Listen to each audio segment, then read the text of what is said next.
తులసి, సిద్ధు ఇద్దరూ కూడా శోభనంతో ఒకటయ్యారని చెప్పి నీలిమ ఎంతగానో ఆనందపడిపోతూ ఉంటే, ఇకప్పుడు రాత్రిపూట కనిష్క తాగే పాలల్లో నీలిమ మత్తు మందు కలపడంతో తెల్లవారిన తర్వాత కనిష్క నిద్ర లేచి, ఇదేంటి అసలు సోఫాలో కూర్చొని నేను ఇంత మొద్దులాగా నిద్రపోయాను, కొంపు తీసి ఈ తులసి సిద్ధు ఇద్దరు ఒకటైపోయారా ఏంటి అని చెప్పి చూస్తూ ఉంటే, అప్పుడే నీలిమ సిద్ధు వాళ్ళ గది దగ్గరికి వస్తుంది. ఇకప్పుడు నీలిమ సిద్ధు సక్సెస్ అయిందా అని చెప్పి అంటూ ఉంటే, అప్పుడు సిద్ధు ఫ్లాప్ అయిందని చెప్పి సైగ చేస్తూ ఉంటాడు. ఏం జరిగింది, ఎందుకు ఫ్లాప్ అయిందని చెప్పి నీలిమ అడుగుతూ ఉంటుంది. ఇక దాంతో సిద్ధు ఫస్ట్ నైట్ గదిలో జరిగింది మొత్తం కూడా నీలిమకి చెబుతూ ఉంటాడు. మొదట తులసి తనతో చాలా ప్రేమగా మాట్లాడిందని, ఆ తర్వాత తులసి మీరు ఎప్పుడు కూడా ఇలా బొట్టు పెట్టుకొని ఎందుకు ఇలా రెడీ అవుతారో, హాయిగా జీన్స్ టీషర్ట్ వేసుకోవచ్చు కదా, ఇది ఓల్డ్ స్టైల్ అని చెప్పి తులసి అంటూ ఉంటుంది. దాంతో సిద్ధు నాకు ఇలా రెడీ అవ్వడమే ఇష్టం తులసి అని చెప్పి అంటూ ఉంటాడు. కానీ నాకు మాత్రం మిమ్మల్ని మోడర్న్గా స్టైల్గా జీన్స్ అండ్ టీషర్ట్లో చూడాలని ఉంది, కాస్త డ్రెస్ చేంజ్ చేసుకొని రావచ్చు కదా ప్లీజ్ నా కోసం అని చెప్పి తులసి అంటూ ఉంటుంది. ఇక దాంతో తులసి అలా ప్రేమగా అడగడంతో అప్పుడు సిద్ధు సరే తులసి నువ్వు ఇంత ప్రేమగా అడుగుతున్నావు కాబట్టి నీకోసం నేను జీన్స్ అండ్ టీషర్ట్ వేసుకొని వస్తాను, ఇక్కడే ఉండు అని చెప్పి సిద్ధు లోపలికి వెళ్ళి డ్రెస్ చేంజ్ చేసుకొని వచ్చేసరికి తులసికి నీలిమ కలిపిన మందు డోస్ ఎక్కువ అవ్వడంతో బెడ్ మీద నిద్రపోతూ ఉంటుంది. సిద్ధు తులసిని పిలుస్తూ ఉంటాడు. అలా 2 సార్లు తులసిని పిలిచినప్పటికీ తులసి బాగా మత్తుగా నిద్రపోతూ ఉండడంతో ఇప్పుడు తను పడుకుంది కాబట్టి తనని ఇలా డిస్టర్బ్ చేయడం కరెక్ట్ కాదు అనుకొని సిద్ధు పడుకున్న తులసికి దుప్పటి కప్పి తను కూడా డ్రెస్ చేంజ్ చేసుకొని వచ్చి బెడ్ మీద పడుకుంటాడు. ఇక ఆ విధంగా తులసి నిద్రపోయిందని చెప్పి నీలిమకు చెప్పడంతో ఇకప్పుడు కనిష్క అయితే రాత్రి వీళ్ళిద్దరి ఫస్ట్ నైట్ జరగలేదన్నమాట, నాకు చాలా అంటే చాలా హ్యాపీగా ఉంది, ఈరోజు వీళ్ళిద్దరి ఫస్ట్ నైట్ జరగలేదు కానీ ఏదో ఒకరోజు వీళ్ళిద్దరూ ఒకటవ్వచ్చు కాబట్టి నా జాగ్రత్తల్లో నేనుండాలి, ఎలాగైనా సరే ఈలోగా సిద్ధుని నా సొంతం చేసేసుకోవాలి అని చెప్పి కనిష్క అనుకుంటూ ఉంటే ఇకప్పుడు నీలిమ మనసులో అనవసరంగా తొందరపడి నేను ఆ మందు డోస్ ఎక్కువ పాలల్లో కలిపేశాను, దాని ప్రభావం వల్లే తులసి నిద్రపోయింది, వీళ్ళ ఫస్ట్ నైట్ ఆగిపోయింది అని చెప్పి నీలిమ అనుకుంటుంది. ఇక సిద్ధుతో మాత్రం సిద్ధు ఈరోజు మీ ఫస్ట్ నైట్ ఫ్లాప్ అయిందని నువ్వేమీ బాధపడకు, తులసికి నీ మీద ఎటువంటి అభిప్రాయం ఉందో బయటపడింది కదా అని అంటూ ఉంటే, అవును వదిన నువ్వు చెప్పింది నిజం, పైకి తులసి నా మీద కోపంగా ఉన్నట్టుగా నటిస్తుంది కానీ నిజానికి తనకి నేనంటే ఎంత ప్రేమ,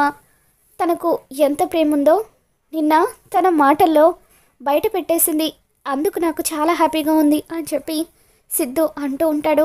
ఏ రోజుకైనా మీరిద్దరూ ఒకటవ్వాల్సిన వాళ్ళే కదా సిద్ధు అని చెప్పి నీలిమ అంటూ ఉంటే, అవును వదిన ఇన్ని రోజులు తులసి నన్ను అర్థం చేసుకుంటుందో లేదోనని ఒక విధంగా భయం ఉండేది, కానీ నిన్న రాత్రి తులసితో మనసు విప్పి మాట్లాడిన తర్వాత నాలో ఉన్న ఆ భయం అంతా కూడా తొలగిపోయింది, త్వరలోనే మేమిద్దరం ఒకటవుతామన్న నమ్మకం నాకు కలిగిందని చెప్పి సిద్ధు సంతోషంగా చెబుతూ ఉంటే, నువ్వు అనుకున్నది ఎప్పటికీ నెరవేరదు సిద్ధు, నీ భార్యను ఎప్పటికైనా నేనే అని చెప్పి కనిష్క అంటూ ఉంటుంది.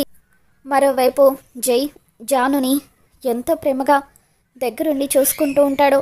జాను నీకు ఫీవర్ వచ్చింది కదా, నేను ఆఫీస్కి లీవ్ పెట్టేశాను, ప్రతి క్షణం కూడా నేను కంటికి రెప్పలాగా దగ్గరుండి చూసుకుంటాను అని చెప్పి జాను కోసమని వంట కూడా తనే చేసుకొని తీసుకువచ్చి అలా ప్రేమగా తినిపిస్తూ ఉంటే జాను అమాయకంగా జై వైపు చూస్తూ అసలు జై సార్ని ఎలా అర్థం చేసుకోవాలో కూడా తెలియడం లేదు, ఒక్కోసారి చాలా ప్రేమగా ఉంటారు, ఒక్కోసారి నేనంటే ఇష్టం లేనట్టుగా నా మీద ఏదో ద్వేషం పగ కోపం ఉన్నట్టుగా ప్రవర్తిస్తారు, నన్ను గాయపరుస్తారు, అంతలోనే ప్రేమ చూపిస్తారు, ఈయనను ఎలా అర్థం చేసుకోవాలో ఏమీ తెలియడం లేదు అని చెప్పి జాను అనుకుంటూ ఉంటుంది.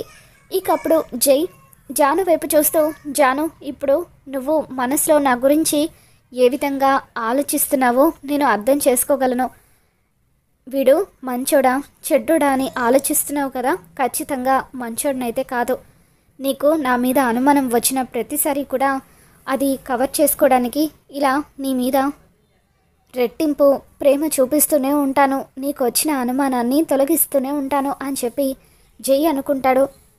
నీ ప్రేమ, నీ అభిమానం, నీ ఆప్యాయత ఏదైనా సరే కేవలం నాకు మాత్రమే దక్కాలి. నాకు దక్కకుండా అవన్నీ నువ్వు వేరే వ్యక్తి మీద చూపిస్తే నేను భరించలేను. నువ్వు కేవలం నాకు మాత్రమే సొంతం. నీ నవ్వు, నీ దుఃఖం ఏదైనా సరే నా గురించే అవ్వాలి అని చెప్పి జై మనసులో అనుకుంటూ ఉంటాడు. ఇక ఇంతలో జానుకి పొలమరి దగ్గొస్తూ ఉంటుంది. ఇక అప్పుడు జై వాటర్ తాగు జాను అని చెప్పి తనకి వాటర్ తాగిస్తూ టాబ్లెట్స్ ఇచ్చి పడుకోమని చెబుతాడు. ఇక ఆ తర్వాత జైకి ఆఫీస్ కాల్ రావడంతో పక్కకొచ్చి ఫోన్ మాట్లాడుతూ ఉంటాడు. ఇక అప్పుడే విశ్వ జానుకి ఫోన్ చేస్తూ ఉంటాడు. ఇక అప్పుడు జాను ఫోన్ లిఫ్ట్ చేస్తుంది.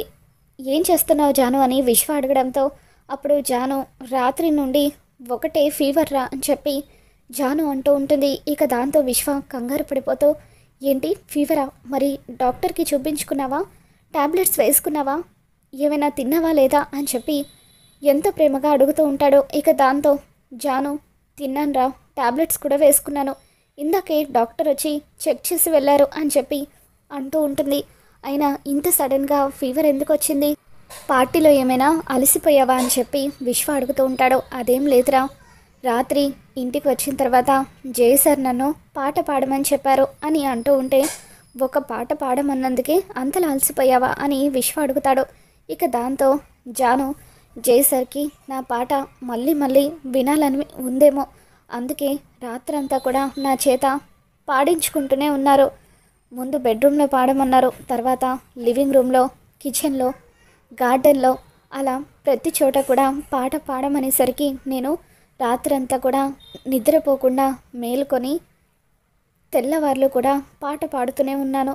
అలా చలిలో రాత్రంతా పాట పాడడం వల్ల నాకు ఫీవర్ వచ్చింది అని చెప్పి జాను అంటూ ఉంటుంది. ఇక దాంతో విశ్వ ఆ శాడిస్ట్ గాడు జాను నా బర్త్డే పార్టీలో పాట పాడిందని కావాలని తన మీద పగ ఈ విధంగా తీర్చుకున్నాడనమాట.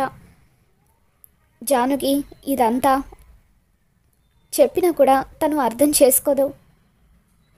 ఆ జై చూపించేదంతా ప్రేమ అని అనుకుంటుంది, కానీ వాడి శాడిజం గురించి జానుకి అర్థం అవ్వడం లేదు.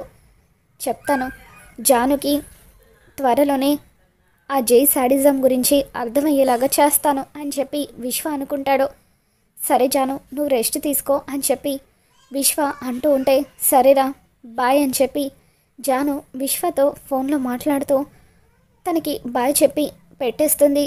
ఇక ఆ తర్వాత విశ్వ ఆ జై నిజస్వరూపం గురించి జానుకి తెలియజేయాలంటే ఒకటే మార్గం అని చెప్పి తనకు ఒక గిఫ్ట్ తీసుకొని వెళ్తూ ఉంటాడు. ఇక అప్పుడు మాట్లాడే ఒక చిలుకను పంజరంలో పెట్టి జాను దగ్గరికి తీసుకొని వస్తాడు. జాను ఇప్పుడు ఎలా ఉంది అని అంటూ ఉంటే పర్వాలేదురా అని చెప్పి జాను అంటూ ఉంటుంది. వీడు ఇంత ఉదయాన్నే ఎందుకు వచ్చి ఉంటాడు అని చెప్పి జై ఆలోచిస్తూ ఉంటాడు. నీకోసం నేను ఒక గిఫ్ట్ తీసుకొచ్చాను అని చెప్పి విశ్వ అంటూ ఉంటే ఇక అప్పుడు ఏంట్రా గిఫ్ట్ అని చెప్పి జాను అంటూ ఉంటుంది.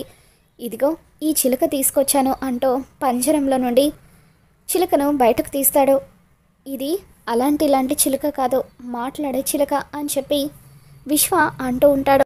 నీ పేరేంటని జాను ఆ చిలుకని అడుగుతుంది. చిలుక సమాధానం చెప్పడంతో జాను ఎంతగానో మురిసిపోతూ ఆ చిలుకతో ఆడుతూ ఉంటే అప్పుడు విశ్వ జైతో ఇక నుండి మీ ఇద్దరి మధ్యలో ఈ చిలుక కూడా ఉంటుంది, ఈ చిలుక నువ్వు చేసేవన్నీ వినడమే కాదు చెప్తుంది కూడా అని చెప్పి ఇకపై జానుకి నీ శాడిజం గురించి, నీ నిజస్వరూపం గురించి ఎవరూ చెప్పాల్సిన పని లేదు, ఆ చిలకే జానుకి నీ నిజస్వరూపం గురించి తెలియజేస్తుంది అని చెప్పి విశ్వ అంటూ ఉంటే అప్పుడు జై ఎక్కడ జానుకి తన గురించి నిజం తెలిసిపోతుందోనని కంగారు పడిపోతూ ఉంటాడు. ఇకప్పుడు ఆ చిలుక జానుతో ఎంతో చక్కగా కబుర్లు చెబుతూ ఉంటే అప్పుడు జాను ఆ చిలుకతో ఆటలాడుతూ విశ్వ నిజంగా నువ్వు చాలా మంచి గిఫ్ట్ ఇచ్చావురా, థ్యాంక్ యూ సో మచ్. ఇంట్లో నాకు ఒక్కదానికే చాలా బోర్ కొడుతుంది, ఉదయం ఎప్పుడో జైసర్ ఆఫీస్కి వెళ్ళిపోతారు, మళ్ళీ రాత్రి ఎప్పుడో ఇంటికి తిరిగి వస్తారు, నాకంటూ మాట్లాడడానికి ఎవరు లేరు, నిజంగా ఇది చాలా మంచి గిఫ్ట్రా, నా లైఫ్లోనే ఈ గిఫ్ట్ని నేను ఎప్పటికీ మర్చిపోలేను అని చెప్పి జాను చాలా హ్యాపీగా ఫీల్ అవుతూ విశ్వని తెగ పొగిడేస్తూ ఉంటే జైకి ఒళ్ళు మండిపోతూ ఉంటుంది. సరే విశ్వ, నువ్వు వచ్చిన పని అయిపోయింది కదా, మనం అలా మాట్లాడుకుంటూ వెళ్దాం పదా, నేను డ్రాప్ చేసి వెళ్తాను అని అంటూ ఉంటే, అవసరం లేదులేండి సార్, నేను వెళ్ళిపోతాను అని చెప్పి, ఈ రోజు నుండి నీకు బ్యాడ్ టైం స్టార్ట్ అయిందంటూ జైకి వార్నింగ్ ఇస్తూ విశ్వ జానుకి బాయ్ చెప్పి అక్కడి నుండి వెళ్ళిపోతాడు. జై ఆ చిలకను కోపంగా చూస్తూ, ఎట్టి పరిస్థితుల్లోనూ ఈ చిలక ఇంట్లో ఉండడానికి వీల్లేదు, ఈరోజే దీనికి ముగింపు పలుకుతాను అని చెప్పి అక్కడి నుండి వెళ్ళిపోతాడు. ఇక జాను ఆ చిలుకతో ఎన్నో కబుర్లు చెప్తూ చాలా సంతోషంగా ఉంటుంది. ఆ రాత్రిపూట జాను నిద్రపోయిన తర్వాత జై నిద్ర లేచి ఆ చిలుకను చంపడం కోసం అని చెప్పి పంజరంలో ఉన్న ఆ చిలుక దగ్గరికి వెళ్ళి దాన్ని చంపేస్తాడు. కత్తితో దాన్ని కట్ చేసేస్తాడు. ఇక చిలుక ముక్కలైపోతుంది. ఏవో శబ్దాలు వినిపించడంతో జాను నిద్ర లేచి ఆ పంజరం దగ్గరికి వచ్చేసరికి చిలక రక్తపు మడుగులో కొట్టుమిట్టాడుతూ ఉంటుంది. జై ఎంత శాడిస్టో తెలుసుకున్న జాను ఒక్కసారిగా కళ్ళు తిరిగి పడిపోతుంది. మరి రాబోతున్న ఎపిసోడ్లో ఏం జరగబోతుందో మళ్ళీ మన ఛానల్లో తెలుసుకుందాం. ఈ వీడియో మీకు నచ్చినట్లయితే తప్పకుండా లైక్ చేయండి.